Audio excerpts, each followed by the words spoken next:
Hello student. तो जैसा कि हमको पता है कि आज से 30th ऑफ जून से काउंसलिंग प्रोसेस स्टार्ट हो गया है, तो काफ़ी बच्चे काफ़ी डाउट में हैं। क्या एनआईटी की प्रेफरेंसेस होंगी, क्या डॉक्यूमेंट्स होंगे, तो सारी चीज़ें काफ़ी डिटेल में इस वीडियो में हम इंक्लूड कर रहे हैं। और अभी 4 तारीख तक का टाइम है, तो बहुत रश करने की ज़रूरत नहीं है, बहुत आराम से आज ही प्रेफरेंसेस भरने की ज़रूरत नहीं है। बिकॉज अगर एक बार तुमने फ्रीज़ कर दिया तो सेकेंड थर्ड राउंड तक वही प्रेफरेंसेस तुम्हारी रहेंगी। और चूंकि नए एनआईटी और नए ट्रिपल आईटीज़ इंक्लूड हुए हैं, तो उस चीज़ को लेके काफ़ी ज़्यादा कन्फ्यूजन्स हैं स्टूडेंट्स में। तो मेरी ये रिक्वेस्ट रहेगी कि बहुत जल्दी मत करो, अपनी एक प्रेफरेंस बना लो, इस वीडियो को पूरा देखो, काफ़ी कुछ आइडिया तुम्हें लग जाएगा, 80 to 90% आइडिया लग जाएगा। लेकिन उसके बावजूद भी जल्दी मत करना, अपनी प्रेफरेंसेस बनाओ। तुम अपने रिस्पेक्टिव टीचर को व्हाट्सएप कर सकते हो, लेकिन बेटर रहेगा फ़ोन पे बात करना। बिकॉज सबकी हर एक इंडिविजुअल के अकॉर्डिंग प्रेफरेंसेस अलग अलग होंगी। एक जनरल प्रेफरेंस नहीं दी जा सकती, बिकॉज कई सेल्फ फाइनेंसिंग सीट्स हैं, कई डिस्टेंस मैटर करता है। कुछ बच्चे नॉर्थ हैं तो साउथ नहीं जाना चाहते हैं, साउथ वाले नॉर्थ नहीं आना चाहते हैं। तो बेटर रहेगा अपने टीचर्स को, या तुम यहाँ पे भी कॉल कर सकते हो आईएनपीएस क्लासेस पे, नंबर दे देंगे अभी, या नंबर तुम्हें डिस्क्रिप्शन पे भी मिल जाएगा। और बाई चांस अगर फ़ोन नहीं उठता है, because back to back classes रहती हैं, तो व्हाट्सएप कर सकते हो, कॉल बैक चला जाएगा। तो इंडिविजुअली तुम लोग बात करो फ़ोन पे टीचर से, और फिर चीज़ें डिसाइड करो। और बहुत जल्दबाजी में इतनी मेहनत करी है, एक अच्छी रैंक लेकर के आए हो, लेकिन थोड़ी सी गड़बड़ी में सारी चीज़ें ख़राब हो जाएं, तो ऐसा मत करना। आज कोई ज़रूरी नहीं कि आज ही प्रेफरेंस डाल दो, 1-2 दिन का समय लो। 1 तारीख, 2 तारीख, 3 तारीख तक भी तुम प्रेफरेंसेस फिल कर सकते हो, लेकिन बहुत सोच समझ के सारी चीज़ें कंफर्म करके, और एक कॉपी पेन बना लो, उसमें सारी चीज़ें नोट करो किन चीज़ों का हमें ध्यान रखना है। और जैसा हमने बताया, यहाँ पे एक टेंटेटिव प्रेफरेंस हमने बना रखी है, लेकिन वो स्टूडेंट टू स्टूडेंट डिफ़र करेगी। हर एक के लिए अपनी अलग अलग प्रेफरेंसेस होंगी। एक जनरल एनआईटी की प्रेफरेंस दे पाना बहुत मुश्किल है। बाकी यहाँ पे हम बहुत सारी चीज़ें यहाँ पे डिस्कस करना चाहते हैं, जिससे तुम्हारा बहुत क्लियर कट आइडिया लग जाएगा तुम्हें कि क्या एनआईटी मिल सकता है, या इस बार क्या रुझान रहने वाला है स्टूडेंट्स का एनआईटी और ट्रिपल आईटी की सीट्स को लेकर के। तो जैसे कि 250 सीट्स इस बार इंक्रीज़ हुई हैं, 2 एनआईटीज़ इंक्रीज़ हुए हैं, ट्रिपल आईटीज़ इंक्रीज़ हुए हैं, तो उससे काफ़ी फ़ायदा मिलेगा। लाइक पिछले सालों तक 650 मैक्सिमम जनरल कैटेगरी में स्टूडेंट को ट्रिपल आईटी या एनआईटी मिल पा रहा था। इस बार वही संख्या बढ़ के अप्रॉक्सीमेटली मान के चलो 800 तक भी चांस बन सकता है। तो ये वीडियो काफ़ी हेल्पफुल होने वाला है। क्लियर एनालिसिस तुम्हें मिल जाएगी कि क्या फ्यूचर में होगा इस बार 2025 की काउंसलिंग में, किस तरह के एनआईटीज़ मिल सकते हैं, किस तरह के ट्रिपल आईटीज़ मिल सकते हैं। तो फिर से हम बोल रहे हैं, ये रिक्वेस्ट है, बहुत जल्दबाजी मत करना। आज ही, इवन तुम 4th को भी प्रेफरेंस भर दोगे तो भी चलेगा। कोई ऐसा नहीं कि बहुत जल्दी प्रेफरेंस भर दोगे तो तुम्हें आईटी या ट्रिपल आईटी अच्छे मिलने के चांसेस बढ़ जाते हैं। तो स्टार्ट करते हैं। तो ये सीट मैट्रिक्स पिछले साल की है, जहाँ पे टोटल 1033 सीट्स थी। ठीक है, एनआईटी पटना और ट्रिपल आईटी भोपाल इंक्लूड हुआ था। पिछले साल एनआईटी सूरत कल भी था। इनकी काउंसलिंग को हम कंपेयर करके भी देखेंगे कि क्या एक्चुअल सीन हो सकता है इस बार। तो 1033 सीट से इस बार जो सीट्स बढ़ गई तुम्हारी 1285, 1285, तो करीब करीब 252 सीट्स बढ़ी हैं, जिसका बेनिफिट सबको ही मिलेगा। और ये सीट्स ऐसा नहीं कि सिर्फ जनरल के लिए बढ़ी हैं, ये seats OBC, SC category, ST category, EWS, PWD, हर एक सेगमेंट में सीट्स इंक्रीज़ हुई हैं। कितनी सीट्स इंक्रीज़ हुई हैं, इस बात को देखते हैं। और जैसा कि यहाँ पे तुम देख रहे हो, एनआईटी दिल्ली इंक्लूड हो गया है। एनआईटी दिल्ली में 10 फ्री सीट और 15 सेल्फ फाइनेंस सीट है, 25 सीट्स इधर इंक्लूड हुई हैं। इसके बाद एनआईटी मेघालय इंक्लूड हुआ है, जिसमें 20 सीट्स हैं। देन एनआईटी पटना पिछले साल से ही था, ट्रिपल आईटी भोपाल भी पिछले साल था, ट्रिपल आईटी वडोदरा इंक्लूड हुआ है, जिसमें करीब करीब 210 सीट्स हैं। तो उसका बेनिफिट तुम लोगों को मिलने वाला है। और इवन तुम्हारी अगर 1000 तक भी रैंक आ रही है, तो एक बार पार्टिसिपेट करो, काउंसलिंग में पार्टिसिपेट करो। 1000 से ऊपर रैंक है, जनरल कैटेगरी की बात कर रहे हैं, इवन 1200 तक भी रैंक है, तो कोशिश करो, पार्टिसिपेट करो। हो सकता है स्पेशल राउंड वगैरह में भी कुछ चांस बन जाए।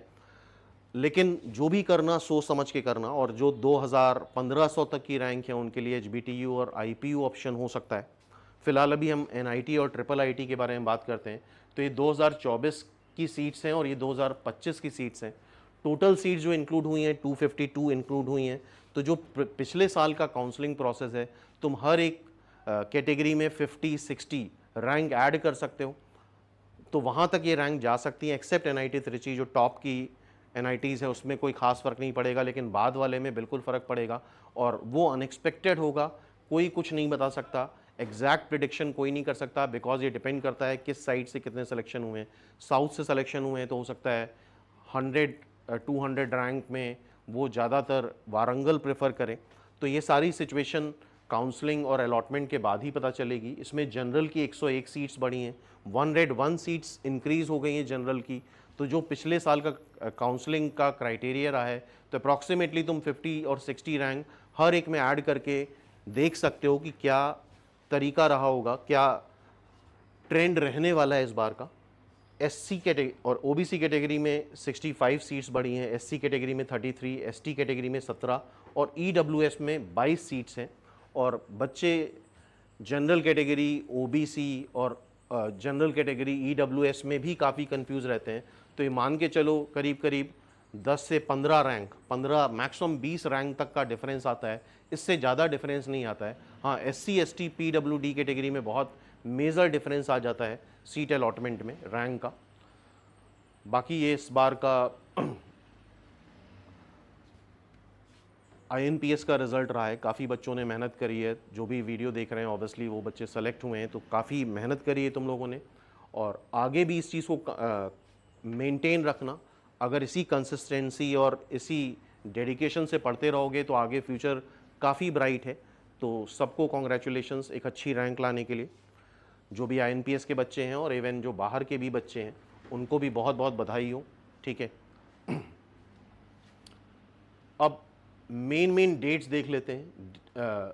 Registration choice filling by paying the non refundable counselling fees 30 तारीख से 4 जुलाई तक है। तो बिल्कुल रश मत करो, आराम से, बहुत ठंडे दिमाग से, जैसा हमने बताया, एक अपनी तरफ से एक लिस्ट बनाओ।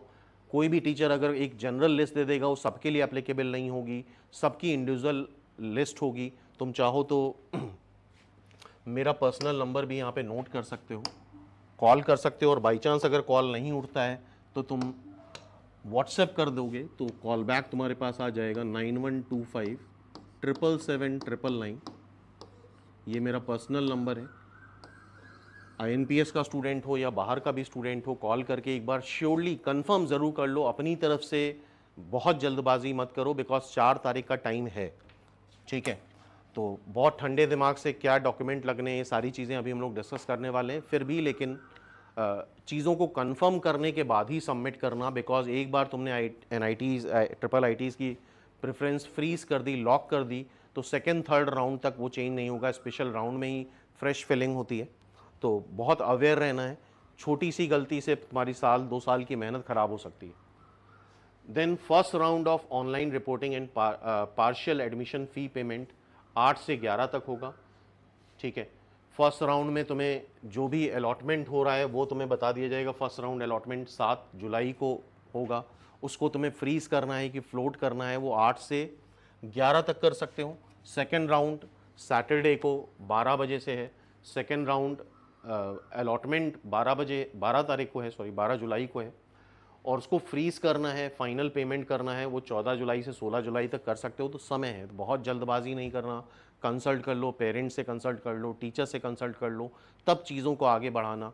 बहुत जल्दबाजी करके कई साल हमने देखा है कि बच्चे गड़बड़ कर लेते हैं। तो पूरा पूरा एक एक 2-2 दिन का टाइम मिल रहा है, इवन फर्स्ट अलॉटमेंट के लिए तो 3 से 4-5 दिन का टाइम मिल रहा है। तो किसी भी तरह की जल्दबाजी की कोई ज़रूरत नहीं है। इसके बाद थर्ड राउंड काउंसलिंग अलॉटमेंट तुम्हारा 17 जुलाई को है। अनाउंसमेंट ऑफ वैकेंट सीट 22 जुलाई को अनाउंसमेंट करा जाएगा। स्पेशल राउंड 23 जुलाई से 25 जुलाई तक चलेगा, और स्पेशल राउंड का अलॉटमेंट 26 जुलाई को होगा। तो इन डेट्स को ध्यान रखना, काफ़ी ड्यूरेशन तुम्हें मिल रहा है। अब एनआईटी प्रेफरेंस, जैसा हमने बताया, एनआईटी प्रेफरेंस जो है वो बड़ा टेंटेटिव है, क्योंकि नए ट्रिपल आईटी और नए एनआईटीज़ जैसे एनआईटी मेघालय ऐड हुआ है, एनआईटी दिल्ली ऐड हुआ है, उसमें सेल्फ फाइनेंसिंग सीट है। तो ये बड़ा सब्जेक्टिव मैटर है, स्टूडेंट टू स्टूडेंट डिफर करेगा, लेकिन एक टेंटेटिव आइडिया इस लिस्ट से तुम्हें मिल जाएगा। सबसे पहले ऑब्वियसली जो भी तुम लिस्ट भरोगे टॉप से बॉटम ही भरोगे। टॉप वाली लिस्ट तो बिल्कुल क्लियर है, लेकिन बॉटम वाली लिस्ट में बड़ा डिफरेंस होगा, person to person, student to student, ये चीज़ डिफर करने वाली है, इस बात को ध्यान रखना। कोई भी प्रॉब्लम है 9125777999 पे कॉल कर सकते हो, हमसे कनेक्ट कर सकते हो।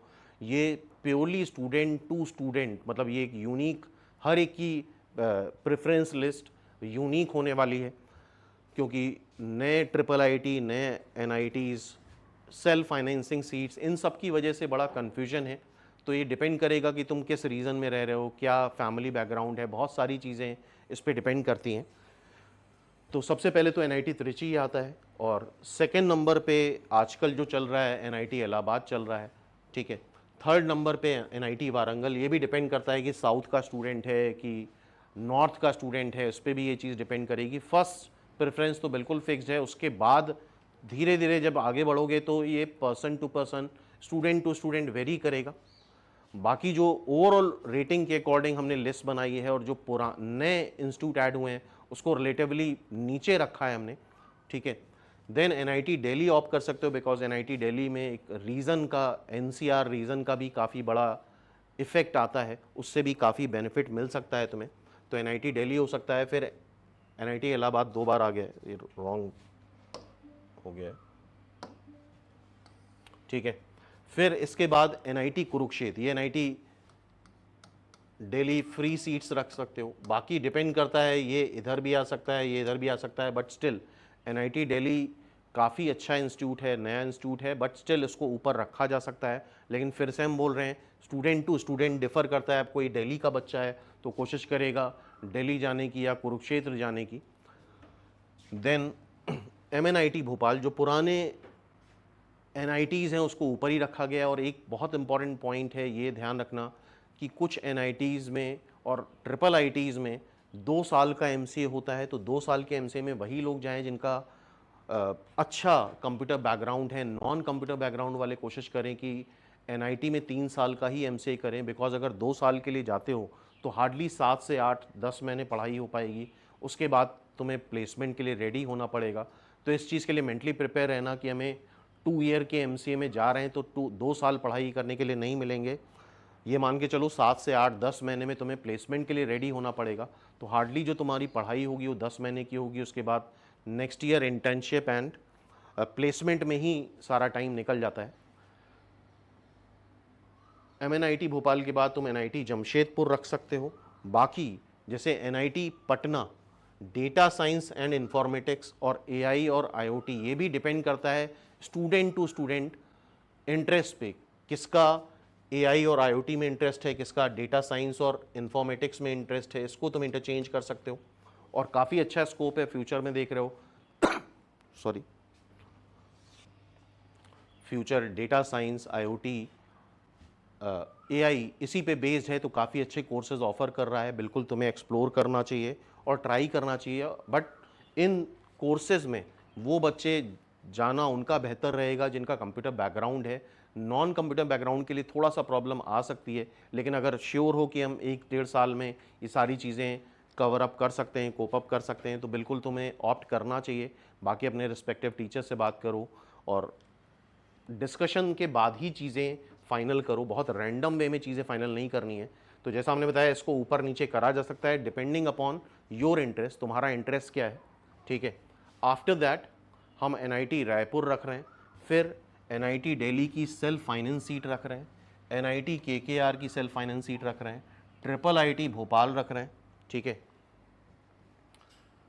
यहाँ पे बीच में एनआईटी जमशेदपुर ऑलरेडी बता चुके हैं, ठीक है। NIT Patna AI and IoT की self finance seat, NIT Patna data science और इंफॉर्मेटिक्स की self finance seat, NIT Agartala, then triple IT Vadodara and last में एनआईटी मेघालय। तो ये जो नॉर्थ ईस्ट वाले हैं, ट्रिपल आईटी वडोदरा तुम चूज़ कर सकते हो डिपेंडिंग अपॉन तुम्हारी चॉइस क्या है। अगर कंप्यूटर बैकग्राउंड है तो तुम प्रेफर कर सकते हो, और पहले भी हमने बता दिया है ये जो लिस्ट है टेंटेटिव है, चूँकि नए ट्रिपल आईटी नए एनआईटीज़ इंक्लूड हुए हैं, तो एग्जैक्ट प्रिडिक्शन कर पाना किसका क्या परफॉर्मेंस होगा वो 1-2 साल बाद ही पता चलेगा। अभी कुछ बोल पाना मुश्किल है।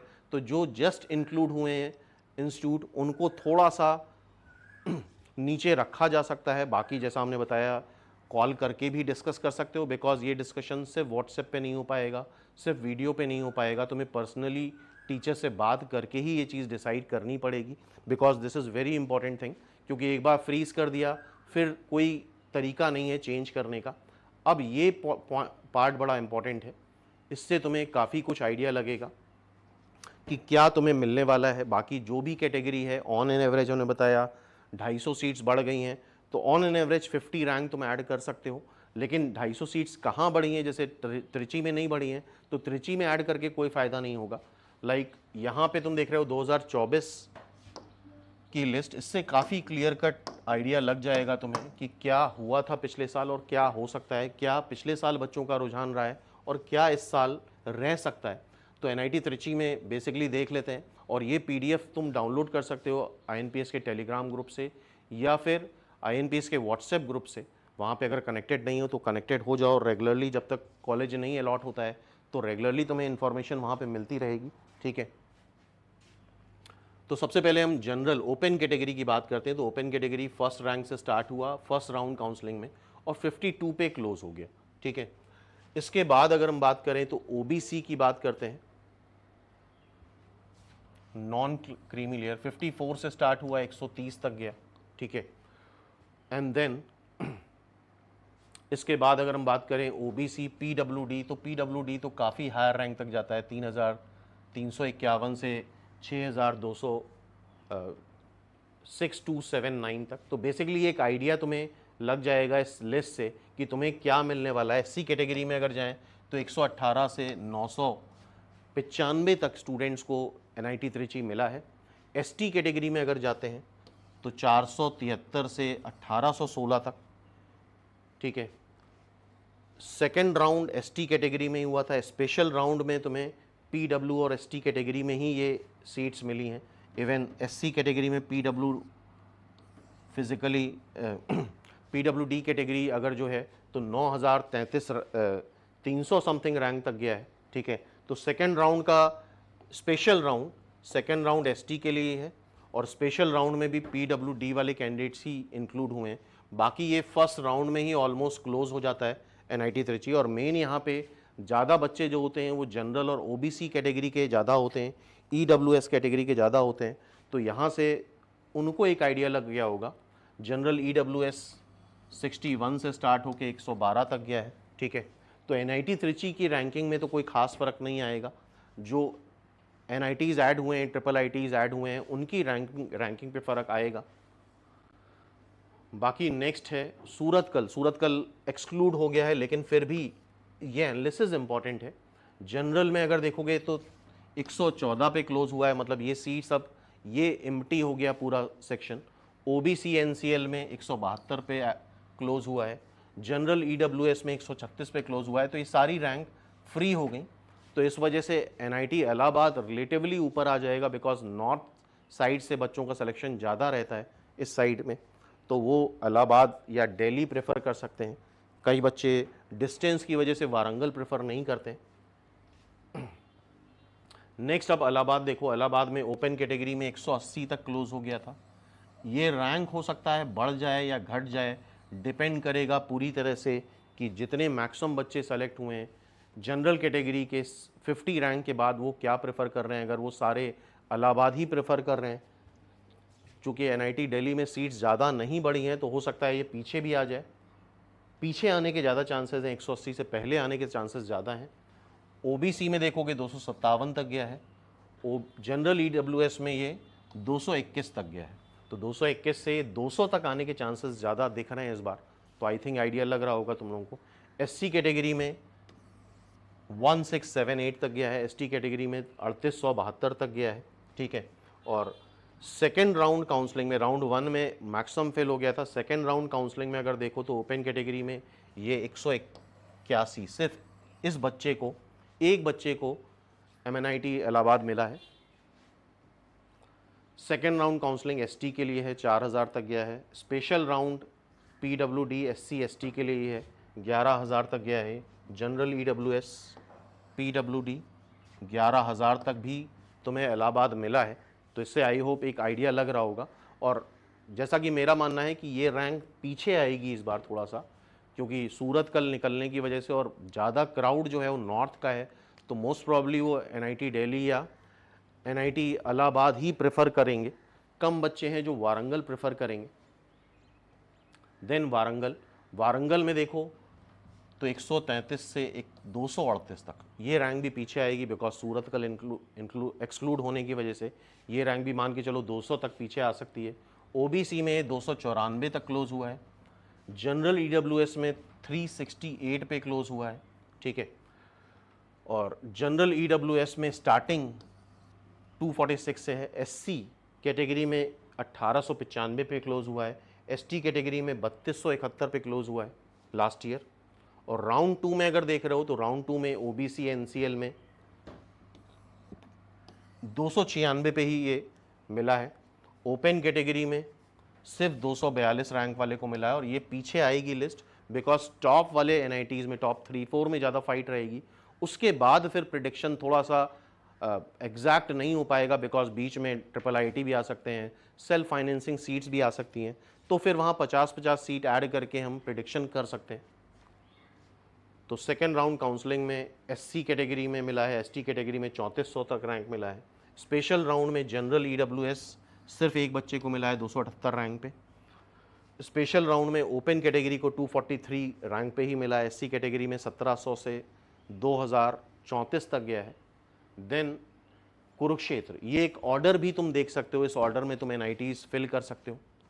कुरुक्षेत्र जो 198 से 291 तक कुरुक्षेत्र मिला है। अब कई बच्चे हैं, हो सकता है वो एनआईटी दिल्ली ऑप्ट करें या ट्रिपल आईटी ऑप्ट कर लें, एनआईटी पटना ले लें, तो यहाँ पे कुछ चीज़ें बदल सकती हैं, ठीक है। ओबीसी में 296 से लेके 341 तक इनको अलॉट हुआ है, ठीक है। जनरल ईडब्ल्यूएस में 329 तक अलॉट हुआ है बच्चों को।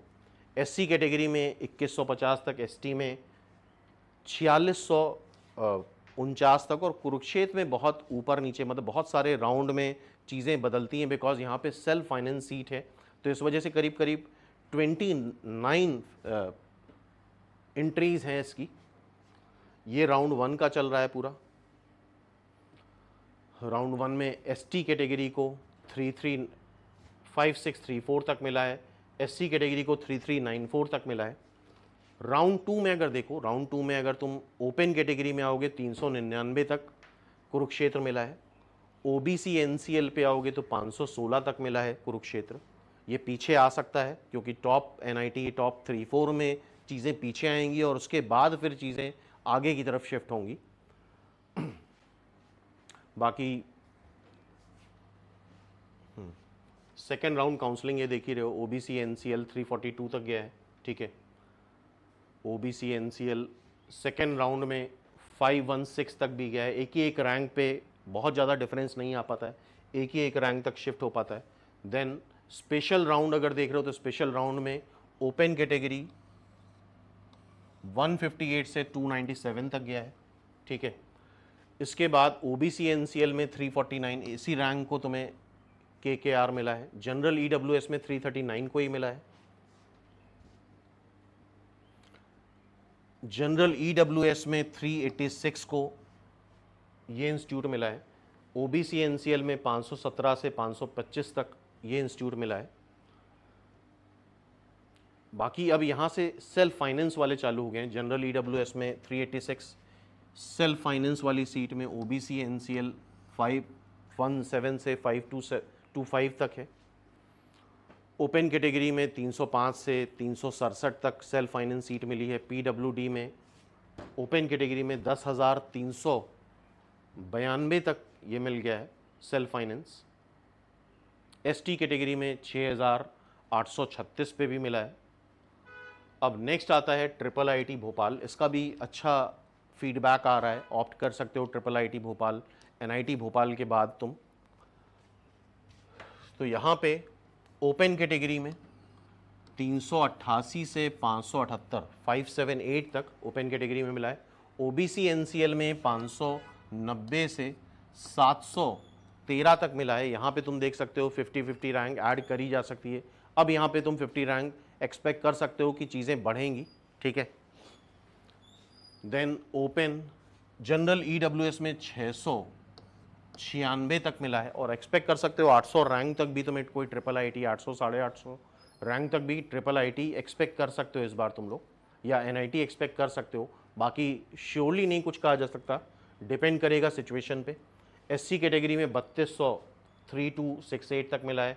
एसटी कैटेगरी में 6197 तक मिला है। और यहाँ भी सेकेंड राउंड काउंसलिंग है। सेकेंड राउंड काउंसलिंग में जनरल ईडब्ल्यूएस में 710 तक ट्रिपल आईटी भोपाल मिला है। सेकेंड राउंड काउंसलिंग में ओबीसी को 716 तक मिला है। देख रहे हो बहुत ज़्यादा डिफरेंस नहीं आ रहा है। ओपन कैटेगरी को 593 तक सेकेंड राउंड काउंसलिंग में ट्रिपल आईटी भोपाल मिला है, ठीक है। बाकी एससी एसटी वगैरह का देख सकते हो, इवन ये थर्ड राउंड तक भी चला है। थर्ड राउंड एससी एसटी के लिए ही था, बिकॉज सेकेंड राउंड तक ऑलमोस्ट जो अच्छे इंस्टीट्यूट हैं वो फिल ही हो जाते हैं, ठीक है। हाँ, सेल्फ फाइनेंस सीट अगर हैं तो वो थोड़ा सा रोटेट होती रहती हैं। बाकी स्पेशल राउंड तक भी गया है। स्पेशल राउंड जनरल ईडब्ल्यूएस में 719 से लेके 878 तक, पिछले साल भी 878 तक गया था स्पेशल राउंड पे। लेकिन स्पेशल राउंड तभी कर पाओगे जब फर्स्ट सेकंड थर्ड राउंड तुमने छोड़ा हो। ओपन कैटेगरी में ये स्पेशल राउंड में 572 से 684 तक गया था। तो हो सकता है 1000 रैंक तक भी तुम्हें स्पेशल राउंड में ट्रिपल आईटी वगैरह मिल जाए। 1000-1100 तक में भी चांस बन सकता है, ठीक है। तो काउंसलिंग में पार्टिसिपेट करना है। अगर 1100 तक भी रैंक आ रही है तो पार्टिसिपेट करो काउंसलिंग में। बाकी अब आते हैं एनआईटी पटना पे। तो एनआईटी पटना पे देख रहे हो ओपन कैटेगरी में 407 से 560 के बीच में एनआईटी पटना तुम्हें मिला है फ्री सीट, ठीक है। ओबीसी एनसीएल में देखो 663 तक मिला है। जनरल ईडब्ल्यूएस में 692 तक मिला है तुम्हें एनआईटी पटना। ये फर्स्ट राउंड काउंसलिंग है। एससी एसटी में 3221 तक मिला है। अब सेल्फ फाइनेंस सीट अगर देख रहे हो तो ओबीसी एनसीएल में ये 846 तक गया है NIT Patna self finance seat, data science and informatics self finance seat. General EWS में ये 828 तक गया है, ठीक है। तो ये फर्स्ट राउंड की काउंसलिंग थी इसमें। इसके बाद जमशेदपुर अगर देखो जनरल कैटेगरी में 509 तक क्लोज हुआ है। यहाँ पे तुम 50 रैंक ऐड कर सकते हो, 600 तक भी जा सकता है। जनरल ईडब्ल्यूएस में ये 637 पे क्लोज हुआ है जमशेदपुर। ओबीसी एनसीएल में 636 पे क्लोज हुआ है, ठीक है। 513 से 636। ओपन कैटेगरी एससी एसटी में देखोगे 29304891 पे क्लोज हुआ है। ये फर्स्ट राउंड काउंसलिंग है। सेकंड राउंड काउंसलिंग में अगर देखो तो ओपन कैटेगरी की कोई सीट नहीं है सेकंड राउंड काउंसलिंग में। ओबीसी एनसीएल 638 एक ही रैंक पे सीट मिली है। ओपन कैटेगरी पीडब्ल्यूडी पे 11963 पे एक सीट मिल गई है, ठीक है। एससी एसटी को सीट मिल जाती है। स्पेशल राउंड में अगर आके देखो तो जनरल ईडब्ल्यूएस में 493 से 510 तक, यहाँ तुम 60-70 रैंक ऐड कर सकते हो स्पेशल राउंड में इस बार। ओबीसी एनसीएल को 486 तक मिला है जमशेदपुर, ठीक है। ओपन कैटेगरी में देख रहे हो 464 तक मिला है। ये 520 तक भी जा सकता है। आइडिया लग रहा होगा इससे काफ़ी। रायपुर में अगर देखो तो रायपुर में फर्स्ट राउंड काउंसलिंग में ओपन कैटेगरी में 452 से 711 तक एनआईटी रायपुर मिला है लोगों को, ठीक है। इसके बाद राउंड 1 में अगर देखें जनरल ईडब्ल्यूएस का 723 से 812 तक मिला है। ओबीसी एनसीएल को 712 से 803 तक मिला है, ठीक है। तो राउंड 1 में बाकी एससी एसटी को देख रहे हो तो 3500 6400 तक एससी एसटी को मिला है। अब राउंड 2 पे अगर आते हो तो जनरल 712 से 732 या 832 भी जा सकता है इस बार, कोई प्रॉब्लम नहीं है। 832 900 तक भी पहुंच सकता है स्पेशल राउंड में। जनरल ईडब्ल्यूएस में 858 तक गया है, ठीक है। ओबीसी एनसीएल में 826 तक गया है राउंड टू में एससी एसटी को मिल गया है। बाकी स्पेशल राउंड में अगर देख रहे हो, खास स्पेशल राउंड है, ओपन कैटेगरी 736 तक गया है। इसमें 100 रैंक ऐड कर लो तुम, 836 तक भी पूरे चांसेस हैं। तो अगर तुम्हारी 1000-1100 भी रैंक आ रही है तो तुम काउंसलिंग में तो एटलीस्ट पार्टिसिपेट करोगे ही। जनरल ईडब्ल्यूएस में 896 तक गया है। ओबीसी एनसीएल 824 तक गया है, ठीक है। ओबीसी पीडब्ल्यू ओपन पीडब्ल्यूडी में 12000 रैंक तक गया है। देन अगरतला की बात करें हम तो अगरतला में फर्स्ट राउंड में 759 तक गया है। उसको तुम 859 भी कर सकते हो, इवन 900 तक भी तुम एक्सपेक्ट कर सकते हो कि तो अगरतला मिल जाए तुम्हें, क्योंकि बीच में और भी कई सारे इंस्टीट्यूट आ गए। जनरल ईडब्ल्यूएस में 840, ओबीसी में 849 मतलब 850 ही समझ लो करीब करीब। एससी कैटेगरी में 3300 तक रैंक मिला है। एसटी कैटेगरी में 6429 तक मिला है। अब राउंड 2 में अगर देखो तो ओपन कैटेगरी में ये 781 तक गया है, बहुत ज़्यादा शिफ्टिंग नहीं हुई है।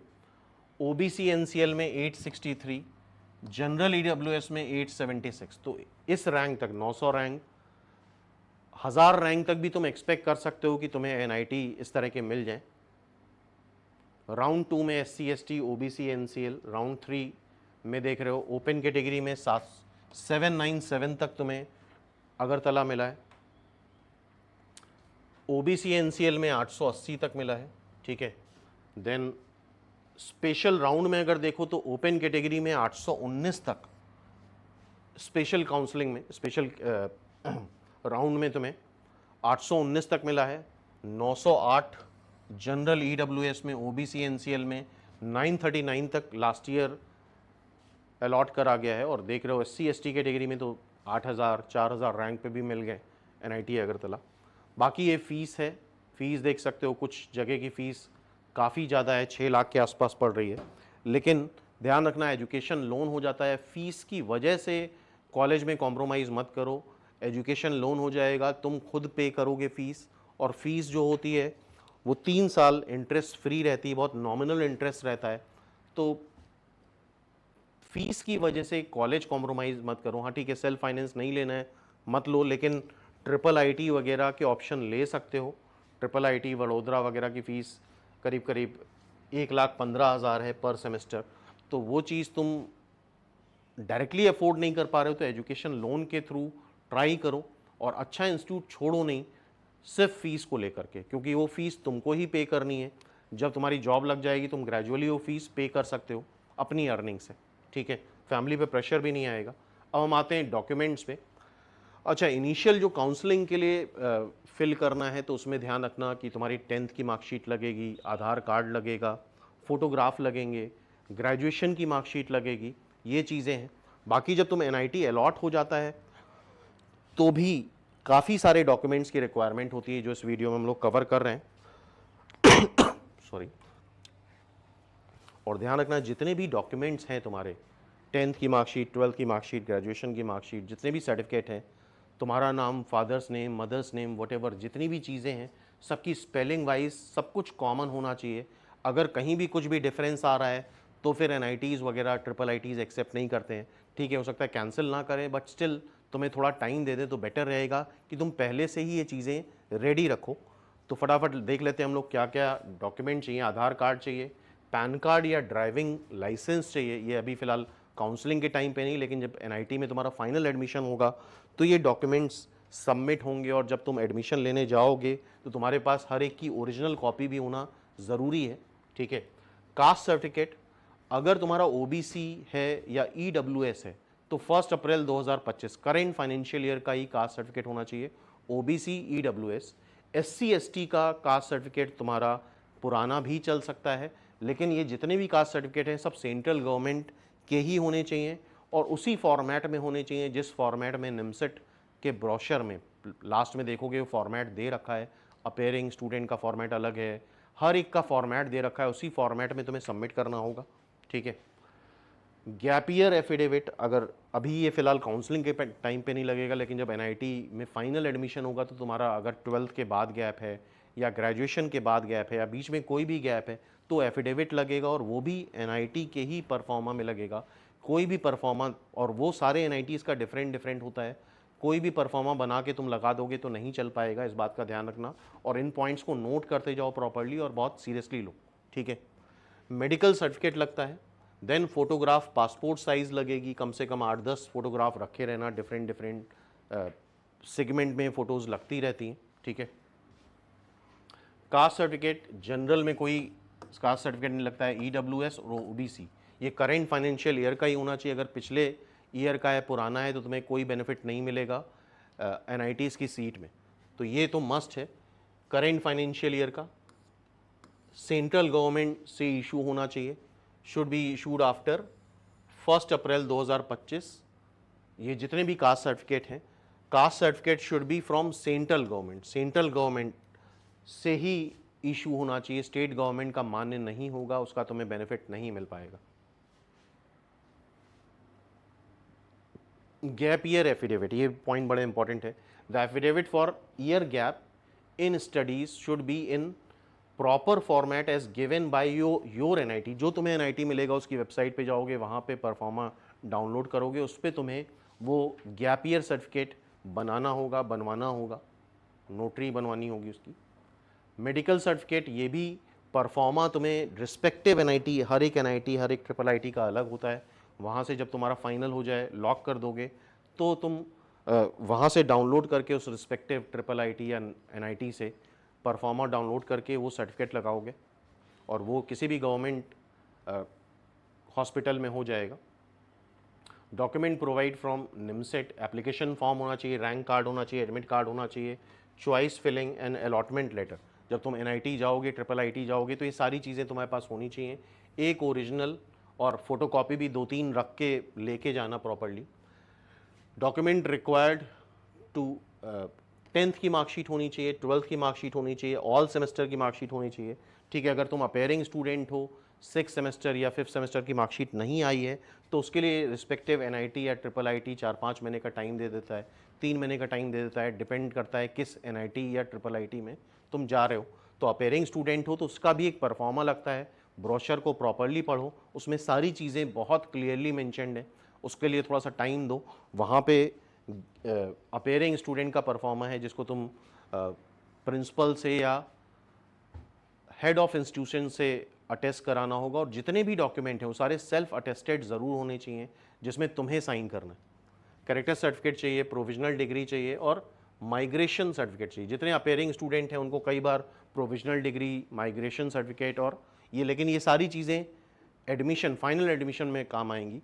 कैरेक्टर सर्टिफिकेट होना चाहिए।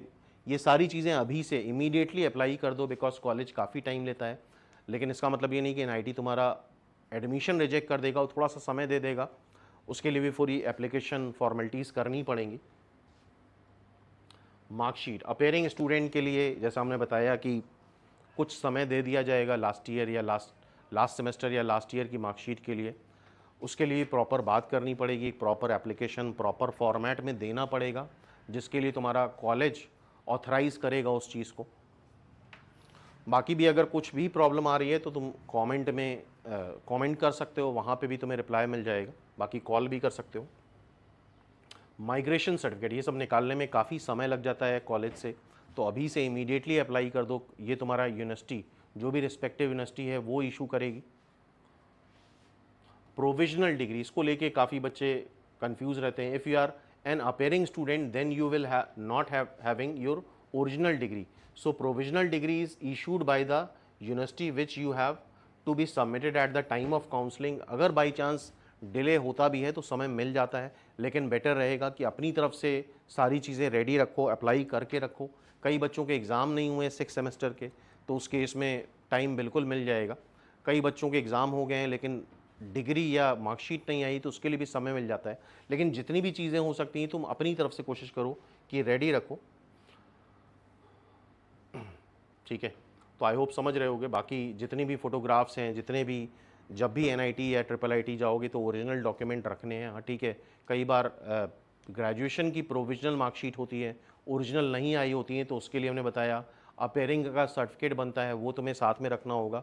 लेकिन कोशिश करो जितने भी डॉक्यूमेंट्स ले करके जाओगे वो मैक्सिमम ओरिजिनल होने चाहिए, और कम से कम उसकी 4-4, 5-5, 6-6 फ़ोटोकॉपी करा के रखो, बिकॉज़ वहाँ रश नहीं करना है, इधर उधर भागते हैं स्टूडेंट फ़ोटोकॉपी कराने। तो पहले ही से ही सारी चीज़ें तुम्हें रेडी रखनी होंगी। पासपोर्ट साइज़ फ़ोटो कम से कम 8, 10, 15, 20 रखो अपने पास, क्योंकि डिफरेंट डिफरेंट सेगमेंट में वो फ़ोटोज़ काम आती रहती हैं। बाकी ये भी ध्यान रखना, all document and document photocopy should be self attested. तो जितने भी डॉक्यूमेंट की फ़ोटोकॉपी है सब सेल्फ अटेस्टेड होनी चाहिए। वो वैसे वहाँ पे भी इंफॉर्मेशन मिल जाएगी, लेकिन तुम्हें भी पता होना चाहिए। तो आई होप हमने कोशिश करी है इस वीडियो में मैक्सिमम चीज़ें कवर करने की। बाकी स्टिल अगर तुम्हें कोई डाउट है तो कमेंट कर सकते हो, और चीज़ों में जल्दबाजी मत करना, बहुत आराम से बहुत तसल्ली से सारी चीज़ें करना, अदरवाइज़ 1-1.5 साल की मेहनत पूरी ख़राब हो सकती है। तो ठीक है, फिर ऑल द बेस्ट, मिलते हैं नेक्स्ट वीडियो में।